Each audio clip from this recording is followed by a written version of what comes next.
அஸ்ஸலாமு அலைக்கும் வரஹ்மத்துல்லாஹி வபரகாத்துஹு. பெருமானார் ஸல்லல்லாஹு அலைஹி வஸல்லம் அவர்களிடத்தில் ஒரு கிராமவாசி ஒருத்தர் வந்தார். ஸல்லல்லாஹு அலைஹி வஸல்லம் அன்னவர்கள் பொதுவாக வெளியூர்லேருந்து ஒருத்தர் வந்தார் அப்படின்னு சொன்னால் அவரை பற்றி விசாரிப்பாங்க. ரெண்டாவது அந்த ஊரை பற்றி விசாரிப்பாங்க. அங்கே இஸ்லாத்தை ஏற்றுக்கொண்டவர்கள் எப்படி இருக்கிறாங்க, அவங்களுடைய சூழ்நிலை என்ன, அவங்க ஈமானுடைய தரம் என்ன என்றெல்லாம் விசாரிப்பார்கள். அந்த அடிப்படையில் இந்த கிராமவாசியிடத்திலும் ஸல்லல்லாஹு அலைஹி வஸல்லம் அவர்கள் விசாரிக்கிறாங்க. உங்கள் ஊரில் இஸ்லாத்துக்கு வந்தவங்க எப்படி இருக்கிறாங்க, அவங்க தொழுகிறாங்களா, மற்ற அமல்கள் எல்லாம் செய்கிறார்களா என்றெல்லாம் கேட்டு விசாரிக்கிறார்கள். அப்படியே பேசி கொண்டிருக்கிற பொழுது மதியத்தினுடைய வேலை வந்துவிட்டது. அதாவது உணவு சாப்பிடக்கூடிய அந்த நேரம் வந்துடுச்சு. ஸல்லல்லாஹு அலைஹி வஸல்லம் அன்னவர்கள் அதை அறிஞ்சிக்கிட்டாங்க, இது சாப்பிடக்கூடிய நேரம் அப்படின்னு சொல்லி.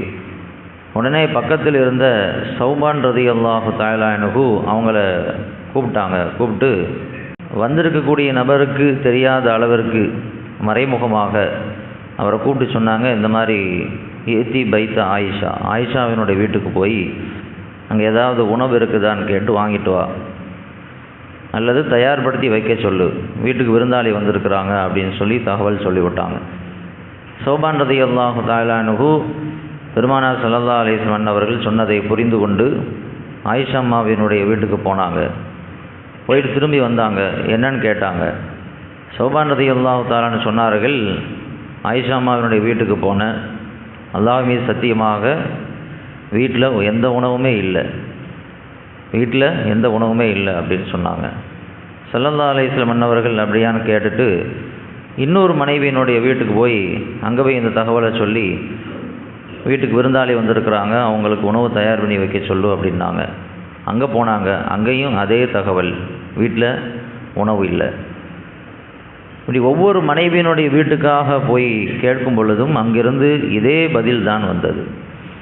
மதீனாவினுடைய ஆரம்ப காலகட்டம் பெருமானாருடைய வாழ்க்கையில் ரொம்ப ஒரு சிரமமான ஒரு காலகட்டமாக இருந்தது.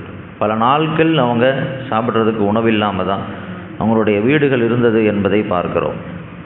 இப்படி மாறி மாறி பெருமானாருடைய மனைவியினுடைய வீட்டுக்கு சௌபான் ரலியல்லாஹு தஆலா அன்ஹு போய் விசாரிச்சுட்டு வந்ததை அந்த வந்த விருந்தாளி கவனிச்சிட்டார், ஏதோ நடக்குது அப்படின்ட்டு. அவர் கொஞ்சம் விவரமானவர். அவர் சொன்னார், யா ரசூலல்லாஹ், நான் ஒரு கிராமவாசி, ஊரில் இருக்கிறவங்க சாப்பிட்ற மாதிரிலாம் நாங்கள் சாப்பிட மாட்டோம். ஏதோ ஒரு பேரித்தம்பழம், ஒரு அரை பேரித்தம்பழம், 1 மீட்டர் பால், இதுதான் எங்களுடைய உணவு. அதனால் நீங்கள் ரொம்ப சிரமத்தை எடுத்துக்க வேண்டாம். அவர் புரிஞ்சுக்கிட்டார். பெருமானார் ஸல்லல்லாஹு அலைஹி வஸல்லம் அவர்கள் தன்னை கண்ணியப்படுத்துவதற்கு முயற்சிக்கிறார்கள், ஆனால் வீட்டில் எதுவுமே இல்லை. அதனால் அவர்கள் அங்கும் இங்கும் அந்த சௌபான் போய்கொண்டு வருகிறார் என்பதை அவர் புரிந்து கொண்டு ஸல்லல்லாஹு அலைஹி வஸல்லம் அண்ணவங்கிட்ட சொன்னார், நாங்கள் ஒரு கிராமவாசி, பெருசாக ஒன்றும் சாப்பிட மாட்டோம், அதனால் இப்போ எனக்கு பசியும் கூட இல்லை அப்படின்னு அவர் சமாளித்தார். ஆனாலும் பெருமானார் ஸல்லல்லாஹு அலைஹி வஸல்லம் அவர்கள் வீட்டுக்கு வந்த விருந்தாளியை அவங்க என்றைக்குமே கண்ணியப்படுத்தாமல் அனுப்பியதில்லை. பெருமானாருடைய வாழ்க்கையில் வருகிறது, ஒருவர் எதையாவது ஒன்றை கேட்டால் பெருமானாருடைய நாவிலிருந்து இல்லை என்ற வார்த்தை வந்ததே இல்லை. இல்லைன்னு சொல்லவே மாட்டாங்க. அவர் கேட்டதை கொடுத்துருவாங்க, அல்லது எங்கு கிடைக்குமோ அங்கே அவர்கள் அடையாளப்படுத்துவார்கள், அங்கே போனால் அவனுக்கு கிடைக்கும் அப்படின்னு சொல்லுவாங்க. அதுவும் குறிப்பாக வீட்டுக்கு விருந்தாளிகள் வந்துவிட்டால் அவர் பெருமானாருடைய இல்லத்திற்கு கண்ணியப்படுத்தப்படாமல் அவர் திரும்பி போனதாக வரலாறு இல்லை, சரித்திரம் இல்லை. ஸல்லல்லாஹு அலைஹி வஸல்லம் அன்னவர்கள் விருந்தாளிகளை அவ்வளோ தூரம் கண்ணியப்படுத்தக்கூடியவர்களாக இருந்தார்கள். பொதுவாகவே அரபிகள்கிட்ட இந்த ஒரு பண்பு இருந்துச்சு. அரபிகள்கிட்ட இருந்த மிக உயர்ந்த பண்புகளில் இதுவும் ஒன்று. வீட்டுக்கு விருந்தாளி வந்துக்கிட்டாங்கன்னா தடபுடலாக என்ன செய்வாங்கன்னா அவங்களுக்கு ஏற்பாடுகளை செஞ்சு அவரே வெட்கப்படுற அளவுக்கு ரொம்ப கவனிப்பாங்க. இது மிக உயர்ந்த ஒரு பண்பு, தன் வீட்டுக்கான கண்ணியம் என்று அவங்க கருதுனாங்க அரபிகள். யார் வீட்டுக்கு வரக்கூடிய விருந்தாளிகளை கவனிக்கிறாங்களோ கண்ணியப்படுத்துகிறாங்களோ அவர்தான் நல்ல உயர்ந்த மனம் உடையவர், அவர்தான் கொடை வள்ளல் அப்படின்னு அரபிகள் சொல்லுவாங்க. ஒருத்தர் மற்ற காரியங்களை நிறைய அவர் செய்கிறாரு, நிறைய உதவிகள் செய்கிறாரு, மக்களுடைய நலனுக்காக செலவழிக்கிறாரு. ஆனால் வீட்டுக்கு வர்ற விருந்தாளிகளை சரியாக கவனிக்கலை அப்படின்னா அவர் கஞ்ச பையன்னு சொல்லுவாங்க அரபிகள். முக்கியமாக வீட்டுக்கு வரக்கூடிய விருந்தாளிகளை கவனித்தாதான் அவர் உயர்ந்த மனிதர், கண்ணியமான மனிதர், கொடை வள்ளல் அப்படின்னு அரபிகள் சொல்லுவாங்க. அப்போ அரபிகள்கிட்டையும் அந்த பண்பு இருக்கும் பொழுது பெருமானார்ட்ட இருக்காதா? ஸல்லல்லாஹு அலைஹி வஸல்லம் அவர்கள்ட்ட அந்த பண்பு நிறைவாகவே இருந்தது. அன்னை கதீஜா ரலியல்லாஹு தஆலா அன்ஹா பெருமானாருடைய குணத்தை குறித்து சொல்லுகின்ற பொழுது சொல்வார்கள், அந்த தக்ரில் லைஃப், நீங்கள் விருந்தாளிகளை கண்ணியப்படுத்துவீர்கள், விருந்தாளிகளை கண்ணியப்படுத்தக்கூடிய குணம் உங்கள்கிட்ட இருக்குது அப்படின்னு பெருமானாருடைய குணத்தை குறித்து அன்னை கதீஜா ரலியல்லாஹு தஆலா அன்ஹா அவர்கள் சொன்னதெல்லாம் நமக்கு தெரியும். பெருமானார் ஸல்லல்லாஹு அலைஹி வஸல்லம் சொன்னவங்க வீட்டில் ஒருத்தர் வந்தாங்கன்னா அவர் சாப்பிடாம அவர் திரும்பி போனதாக வரலாறு இல்லை. ஒன்று அவங்க கொடுப்பாங்க, அல்லது யாருக்காவது கொடுக்கறதுக்கு வசதி இருந்துச்சு அப்படின்னா அவங்க வீட்டில் கொண்டு போய் அவங்கள விட சொல்லுவாங்க, அங்கே அவர் கண்ணியப்படுத்தப்படுவார். ஒரு நாள் இப்படி விருந்தாளி வந்தாங்க, ஸல்லல்லாஹு அலைஹி வஸல்லம் கேட்டாங்க, என்னுடைய இந்த விருந்தாளியை கண்ணியப்படுத்துவது யார் அப்படின்னு கேட்டாங்க. ஒருத்தர் நான் எங்கள் வீட்டுக்கு கூட்டு போகிறேன் அப்படின்னு சொல்லி போனார். அவங்க வீட்லேயும் ஒன்றுமே இல்லை, குழந்தைங்க சாப்பிட்ற அளவுக்கு தான் உணவு இருந்துச்சு.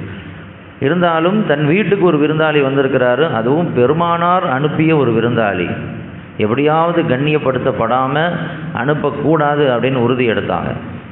வீட்டில் பொருட்கள் இல்லை, வாங்கிட்டு வரணும் அப்படிங்கிற மாதிரி நிலமெல்லாம் இல்லை. நம்ம வீட்டில் என்ன செய்வோம், எனக்கே ஒரு நாள் அரிசி இல்லாமல் போகும், பருப்பு இல்லாமல் போகும், கடையில் போய் வாங்கிட்டு வந்து சமைச்சு கொடுப்போம். அந்த சஹாபினோட வீட்டில் அதெல்லாம் இல்லை, வாங்கிறதுக்கு கூட வழி இல்லை. அன்றைக்கி கொஞ்சோண்டு உணவு இருந்துச்சு, அது பிள்ளைங்களுக்கு சரியாக இருக்கும்.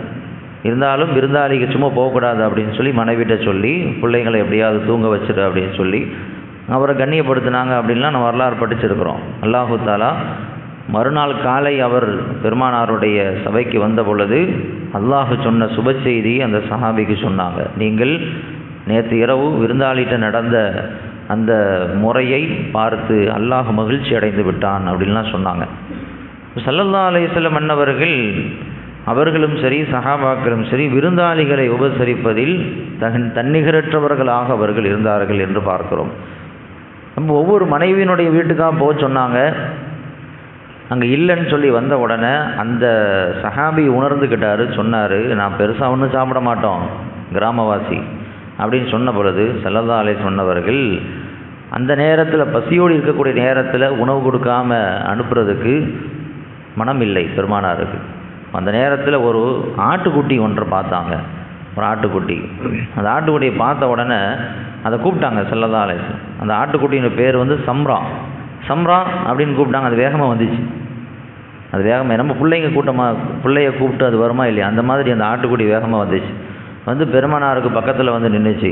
ஸல்லல்லாஹு அலைஹி வஸல்லம் பார்க்கிறார்கள், அதனுடைய மடுவை பார்க்கிறார்கள். ஏற்கனவே இப்போ தான் பால் கறக்கப்பட்டிருக்குது, முழுசாக பால் கறந்துருக்காங்க. பால் கறந்தால் அந்த நேரத்தில் பால் வருமா? வராது. பால் கறந்தால் கொஞ்சம் நேரம் ஆகும், வந்தால் தான் அது பால் கறக்க முடியும். திருப்பி மடுவை பார்க்கிறார்கள், ஏற்கனவே பால் இப்போ தான் கறக்கப்பட்டிருக்கிறது. இருந்தாலும் பெருமானார் ஸல்லல்லாஹு அலைஹி வஸல்லம் அதனுடைய காலை பிடித்தார்கள். பிடித்து பிஸ்மில்லாஹ் என்று சொல்லி அதனுடைய மடுவை தடவி விட்டார்கள். மறுபடியும் பால் கறப்பதற்கு அந்த மடு தயாராகிடுச்சு. ரொம்ப நேரம் ஆன மாதிரி பால் கறக்கிறதுக்கு அந்த மடு தயாராகிடுச்சு. பெருமானார் ஸல்லல்லாஹு அலைஹி வஸல்லம் பால் கறக்கிறதுக்கு ஒரு பாத்திரத்தை கொண்டு வாங்கன்னு சொன்னாங்க. சௌபான் ரலியல்லாஹு தஆலா அனுபவங்கள்ட்ட அவங்க கொண்டு வந்தாங்க. பிஸ்மில்லா சொல்லி பால் கறந்தாங்க. பெருமானார் ஸல்லல்லாஹு அலைஹி வஸல்லம் அவங்க கையை வச்சே கறந்தாங்க. அதனுடைய சட்டி நிறைஞ்சிருச்சு, பாத்திரம் நிறைஞ்சிருச்சு. ஸல்லல்லாஹு அலைஹி வஸல்லம் அந்த விருந்தாளிகிட்ட கொடுக்குமாரி சொன்னாங்க. கொடு அப்படின்னாங்க. அவர் குடித்தார். திருப்பியும் கொடு அப்படின்னாங்க. திருப்பியும் குடித்தார். திருப்பி கொடுன்னாங்க. அவர், யா ரசூலல்லாஹ், என் வயிறு நிரம்பிருச்சு, இதுக்கு மேலே என்னால் குடிக்க முடியாது அப்படின்னாரு. அதுக்கு பிறகு மறுபடியும் கறந்தார்கள். அந்த பாத்திரத்தில் கறந்து சௌபான்கிட்ட சொன்னாங்க, இது ஆயிஷாவினுடைய வீட்டுக்கு போய் கொடு அப்படின்னாங்க. அவர் ஆயிஷாவினுடைய வீட்டுக்கு போய் கொடுத்தாங்க. மறுபடியும் கறந்தாங்க. இன்னொரு மனைவியினுடைய வீட்டுக்கு கொடுத்தாங்க. எந்தெந்த மனைவியெல்லாம் வீட்டில் விருந்து இருக்கான்னு கேட்கும் பொழுது வீட்டில் ஒன்றுமே இல்லைன்னு சொல்லி அனுப்புனாங்களோ அந்த எல்லா மனைவியினுடைய வீட்டுக்கும் அந்த பாத்திரத்தில் பால் கொடுத்து விட்றாங்க. எல்லா மனைவியினுடைய வீட்டுக்கும் பால் போகுது. இருந்தது ஒரு ஆட்டுக்குட்டி தான், அதுவும் ஏற்கனவே பால் கறக்கப்பட்ட ஆட்டுக்குட்டி. ஆனால் கறக்க பால் வந்து கொண்டே இருக்கிறது. எல்லா மனைவியினுடைய வீட்டுக்கும் கொடுத்து அனுப்பியாச்சு, அவங்களுக்கும் போதுமானதாயிருச்சு. அதுக்கு பிறகு மறுபடியும் கறந்தார்கள். கறந்து தனக்கு தருமாறு சொன்னார்கள் பெருமானார் ஸல்லல்லாஹு அலைஹி வஸல்லம். சௌபான் ரலியல்லாஹு தஆலா அன்ஹு பெருமானாருக்கு கொடுக்குறாங்க. பொதுவாகவே எந்த ஒரு நிகழ்வாக இருந்தாலும் ஸல்லல்லாஹு அலைஹி வஸல்லம் முதல்ல மற்றவங்களுக்கு தான் கவனிப்பாங்க. அவங்களாக கையில் எடுத்து அவங்களாக கறந்து மற்றவர்களுக்கு கொடுத்து அவங்க வயிறு நிரம்பின பிறகு கடைசியாக குடிப்பாங்க. ஒரு சமுதாயத்தினுடைய தலைவர் இப்படித்தான் இருக்கணும் அப்படின்னு சொன்னாங்க. முதல்ல சமுதாயத்தை கவனிக்கணும், அதுக்கு பிறகு அவர் தன்னை கவனிக்கணும். முதல்ல தான் வயிறு நிறைஞ்சா போதும் அப்படின்னு நினைக்கிறவன் உண்மையான ஒரு சமூகத்தினுடைய தலைவனாக இருக்க முடியாது. அப்போ எல்லாத்துக்கும் கொடுத்த பிறகு தனக்கு தருமாறு சொன்னார்கள். அதை பெருமானார் ஸல்லல்லாஹு அலைஹி வஸல்லம் குடித்தாங்க. குடிச்சிட்டு கடைசியாக சௌபான் ரலியல்லாஹு தஆலா அன்ஹு அவங்கள்ட்ட கொடுத்து நீ குடி அப்படின்னாங்க. சௌபான் ரலியல்லாஹு தஆலா அன்ஹு அவங்க குடித்தாங்க. குடித்ததுக்கு பிறகு அவங்க சொல்கிறாங்க, பெருமானார் குடித்த அந்த பாத்திரத்தில் நான் திருப்பி குடித்த அந்த பால் தேனை விட மதுரமாக இருந்துச்சு. பால் என்றைக்குங்க தேன் மாதிரி இருக்கும்? சர்க்கரை போட்டால் தான் அது இனிப்பாக இருக்கும். கறந்த மடுவிலிருந்து அப்பொழுது கறந்த அந்த பால் சௌபான் ரலியல்லாஹு தஆலா சொல்கிறார்கள், அது தேனை விட இனிப்பாக இருந்தது. ஏன்னா பெருமானாருடைய நாவு பட்டது, பெருமானாருடைய உதடு பட்டது, அது தேனை விட இனிப்பாக மாறிவிட்டது என்று சௌபான் ரலியல்லாஹு தஆலா சொல்வார்கள். எல்லாம் குடித்து முடித்த பிறகு சொன்னாங்களா, அல்லாஹும்ம பாரிக் லி அஹ்லிஹா ஃபீஹி, அல்லாஹு தஆலா இந்த ஆட்டில் அல்லாஹு தஆலா பரக்கத் செய்வானாக. இந்த ஆடியா எந்த வீட்டுக்குரியதோ அந்த வீட்டில் அல்லாஹ் பரக்கத்தை கொண்டு வந்து சேர்ப்பானாக என்று பெருமானார் ஸல்லல்லாஹு அலைஹி வஸல்லம் அவர்கள் சொன்னார்கள் என்று வரலாறு பதிவு செய்யப்பட்டிருக்கிறது. ஸல்லல்லாஹு அலைஹி வஸல்லம் அன்னவர்களுடைய வீட்டுக்கு வந்த எவரும் அவர் கண்ணியப்படுத்தப்படாமல் திரும்பி போனதாக சரித்திரம் கிடையாது. அதுதான் ஈமானுடைய அடையாளம் என்று சொன்னார்கள். மன்கான யூமினு பில்லாஹி வல் யௌமில் ஆகிர் ஃபல்யுக்ரிம் லைஃபஹு, அல்லாஹுவையும் மறுமை நாளையும் யார் ஈமான் கொண்டிருக்கிறாரோ அவர் தன் வீட்டுக்கு வரக்கூடிய விருந்தாளியை கண்ணியப்படுத்துவார் என்று சொல்லிட்டாங்க. அல்லாஹு தஆலா அந்த பண்பை நமக்கு தருவானாக. வ ஆகிரு தஅவானா அல்ஹம்துலில்லாஹி ரப்பில் ஆலமீன்.